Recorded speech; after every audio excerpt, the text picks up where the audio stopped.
بات کرتے ہیں ترکیہ اور شام میں ہولناک زلزلے سے تباہی اور اموات کی تعداد 35,000 سے بھی تجاوز کر گئی ہے اور اقوام متحدہ کے نمائندہ خصوصی نے خدشہ ظاہر کیا ہے کہ ہلاکتیں 60,000 تک ہو سکتی ہیں۔ اللہ تعالیٰ رحم فرمائے۔ لیکن میں ایک بات جانتا ہوں دنیا کو دیکھتے ہوئے کہ ترکیہ ایک ایسا ملک ہے جو اس ہولناک سانحے سے بھی زیادہ طاقتور ہو کے ابھرے گا۔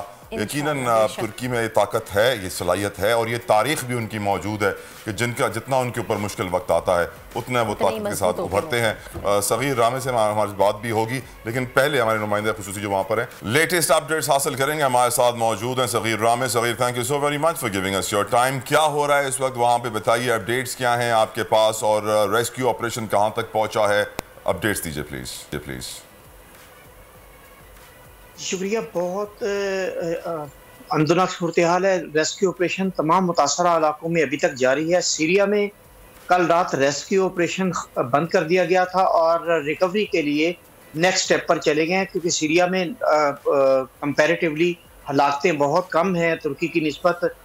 کل 3,500 ہلاکتیں سیریا میں ریکارڈ کی گئی ہیں اور مرکز سے بھی، کیونکہ سیریا دور تھا اور ہائی رائز بلڈنگ بھی نہیں تھی، لیکن جو ترک کی صورتحال ترکی کی وہ ڈیفرنٹ ہے۔ اس میں ہلاکتوں کی تعداد 33,000 کے قریب ہو چکی، 80,000 سے زائد زخمی۔ صغیر، I have a question، مجھے ایک چیز آپ سے پوچھنی ہے کہ اس طرح ترکی میں اردوغان صاحب نے اعلان کیا ہے کہ جتنے بھی لوگ ہیں ان کو 1 سال کا میں کرایہ دینا چاہتا ہوں، چاہے وہ جہاں بھی رہنا چاہیں، جتنے بھی 5 اسٹار ہوٹلز ہیں ان میں کمرے کھول دیے کہ آپ کو یہاں رہنا ہے، یہاں آ کے رہیے۔ شام میں گورنمنٹ کیا کر رہی ہے؟ کیا وہاں پر بھی ایسا ہی رسپانس دکھایا جا رہا ہے گورنمنٹ کی جانب سے متاثرین کے لیے؟ دیکھیے، شام میں صورتحال ڈیفرنٹ ہے۔ شام میں کیونکہ آپ کو یاد ہے کہ 2011 میں شام پر پابندیاں لگی تھیں یونائٹڈ نیشن کے، کیونکہ جنگ زدہ علاقہ ہے اور وہاں پر پراکسی وارز چل رہی ہیں، جس کی وجہ سے شام کی پہلے سے اقتصادی صورتحال بہت ہی بری تھی۔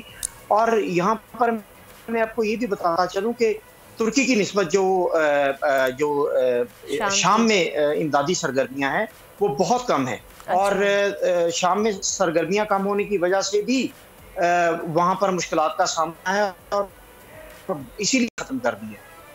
اللہ تعالیٰ ان کی مشکلات آسان فرمائے۔ صغیر، تھینک یو سو ویری مچ، آپ نے ہمیں لیٹسٹ اپڈیٹ سے آگاہ کیا۔ پوری پاکستانی قوم اس وقت دعا گو ہیں۔ تمام اس وقت اس ارتھکویک کے بعد جو پیدا ہونے والی صورتحال ہے ان کے متاثرین کے لیے اللہ تعالیٰ ان کی آسانی فرمائے، ان کی مشکلات آسان فرمائے۔ یقیناً جس کا گھر اس کے سر پہ گر جاتا ہے، اس کی زندگی اور تباہ ہو جاتی ہے اور بڑی مشکلات ہوتی ہیں۔ اللہ تعالیٰ ان کو ہمت دے اور ان کے لیے آسانیاں پیدا کرے، آمین۔ بول اڑائے گا سب کا ہوش، بھول جائیں گے سب اپنا جوش۔ دیکھیے پاکستان کی سب سے بڑی PSL ٹرانسمیشن ثقلین مشتاق، رمیز راجہ، سہیب الوی، جمیل فاروقی اور فہیم خان کے ساتھ کھیل کا جنون، روزانہ رات 11 بجے صرف بول نیوز پر۔ سبسکرائب کریں اور بیل دبائیں تاکہ کوئی خبر رہ نہ جائے۔